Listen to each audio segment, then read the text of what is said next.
네, 잠깐 짧게 뭐 좀 나눠보려고 합니다. 용서에 대해서 좀 나눠보려고 합니다. 용서의 중요성. 여러분들이 기도할 때 기도가 막히면 가장 먼저 뭐 다른 죄들에 붙들린 것도 있겠지만 가장 먼저 용서를 점검해 보시기 바랍니다. 왜냐하면 다른 죄들은 내가 이거에 대해서 하나님께 합당치 못했네. 내 행동이 합당치 못했네. 이렇게 생각을 하고 인지를 해요. 그래서 이거 빨리 회개를 해야 되겠다라고 인지를 하면서 여러분들이 뭐 기도의 자리로 들어갈 것입니다. 그리고 그걸 할 때 또 하나님께서 은혜를 주시고 하겠지요. 근데 용서는 여러분들이 제가 늘 그런 말씀을 드리잖아요. 용서 노트를 만들어서 용서 못한 사람들을 하나하나 이름을 적어라. 제가 그렇게 드려왔어요. 그렇게 하나하나 한 사람 한 사람 이름을 적어 보시라고. 10년이 지난 사람이라도 괜찮습니다. 20년이 지난 사람이라도 여러분 마음에 어떤 사람이 정말 잘 안 됐으면 좋겠고, 이 사람들은 참 용서가 잘 안 되고, 이 사람은 참, 우리가 그런 마음이 들잖아요. 이렇게 이 사람은 잘 되지 않았으면 좋겠다, 막 이런 마음들, 좀 어떤 사람에 대해서 대적하는 마음들, 그런 마음들이 있는, 저 사람이 나에게 손실을 끼친 사람들, 10년이든 20년이든 30년이든 내 마음속에 잊혀지지 않는 나에 대해서 큰 수치를 줬든 아니면 큰 상처를 줬든 손실을 줬든 어떤 물질적, 마음적으로 이런 사람들의 오래돼도 상관이 없어요. 그건 용서가 안 되고 있는 거예요. 여러분이 50년이 지나든 30년이 지나든 아주 어렸을 때 상처들이 또한 많을 수 있잖아요. 약자였기 때문에. 어렸을 때는 또 약자잖아요. 우리들이 나이가 어리고 그럴 때는 어른들이 함부로 하기 또한 좋은 약함이 있잖아요. 쉽잖아요. 쉽게 함부로 할 수가 있잖아요. 그런 잊혀지지 않은 상처들까지도, 상처에는 여러분 어떤 용서 못함이 아주 견고한 진들이 있어요. 그것들을 하나님 앞에 풀어놓고 용서를 해야 돼요. 그래야 막힌 것들이 쑥쑥 문이 열려지기 시작합니다. 저도 그래요. 저도 근데 왜 기도가 이렇게 막히지? 특별히 잘못한 게 없는 것 같은데 왜 이렇게 막히지? 이렇게 아까 뭐 전에도, 어제도 기도할 때도 이렇게 잘 됐는데, 며칠 전에도 기도할 때도 하나님께서 많이 주님의 임재로 이렇게 만날 수가 있었는데 왜 지금 이렇게 막히지? 뭐가 잘못된 거지? 그럴 때 용서를 여러분 점검해 보시기 바랍니다. 이럴 때가 있었어요.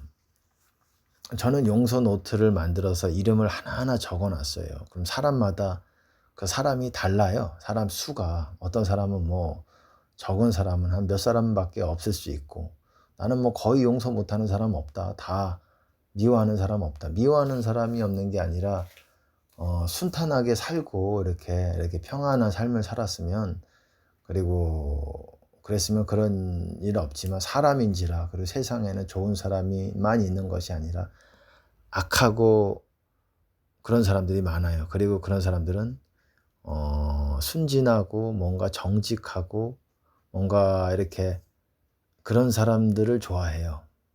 좋아한다라는 거는 사랑하기 위해서 좋아한다는 게 아니라 내가 악을 부리기 쉬운 상대를 악한 사람들은 좋아하게 돼 있어요.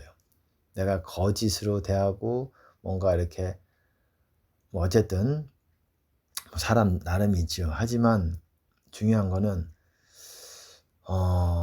내가 막힐 때, 저 같은 경우도 용서 노트를 만들어서 뭐 용서 못했던 사람들을 적어 놓고, 이 사람들이 용서가 안 될 때는, 쉽게 용서 안 되는 사람들이 있잖아요. 쉽게 용서가 되는 사람이 있고 안 되는 사람들은 계속 매일같이 용서를 해야 돼요. 왜? 그 안에 강한 그 어떤 데미지가 있기 때문에 그래요. 큰 데미지가, 나도 모르는. 용서가 쉽게 되는 사람, 이 정도는 뭐 쉽게 되는 사람은 데미지가 그만큼 약한 거지요. 예를 들어서 생각해 보세요. 어떤 사람은 나에게 100만 원을 구워 갔는데 갚질 않았어요. 예를 들어서 뭐 사기를 쳤던 그런 사람이 있고, 어떤 사람은 100만 원이 아니라 1억을 나한테 사기를 치고,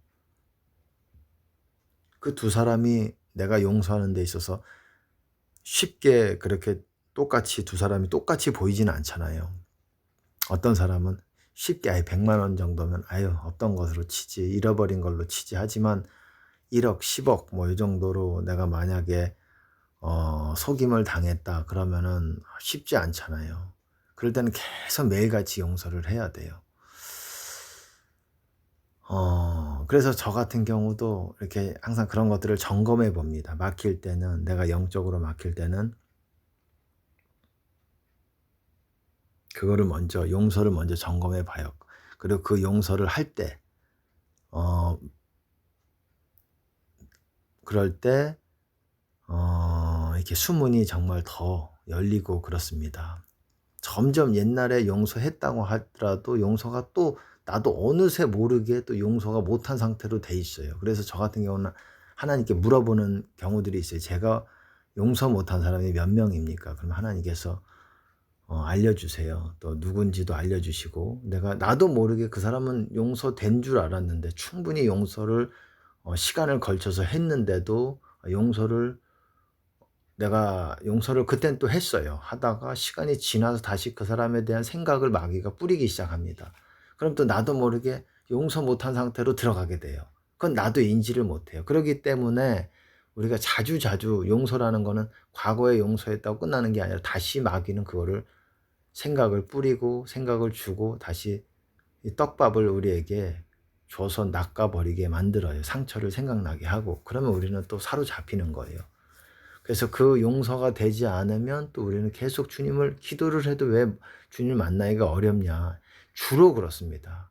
사람인지라 주로 이 용서에서 많이 막혀요. 크게 못된 짓을 의도적으로 막 하지 않고서는, 그런 사람은 좀 드물다고 생각을 해요. 교회 내에서 일반적인 경우, 세상 사람이 아닌 경우, 신앙생활을 하고자 하는 경우에 내가 왜 막히지? 그러면 용서에서 많이 대다수가 걸려 있다고 보시면 됩니다. 대다수가 거기에도 걸려 있고 다른 것도 걸려 있는데, 이게 용서에서 많이 걸리니까 다른 것도 자꾸 넘어지게 되고 이것도 저것도 자꾸 죄에 걸리게 되는 거예요. 용서가 제대로 되면 이걸 항상 점검을 해야 됩니다. 예, 마치겠습니다.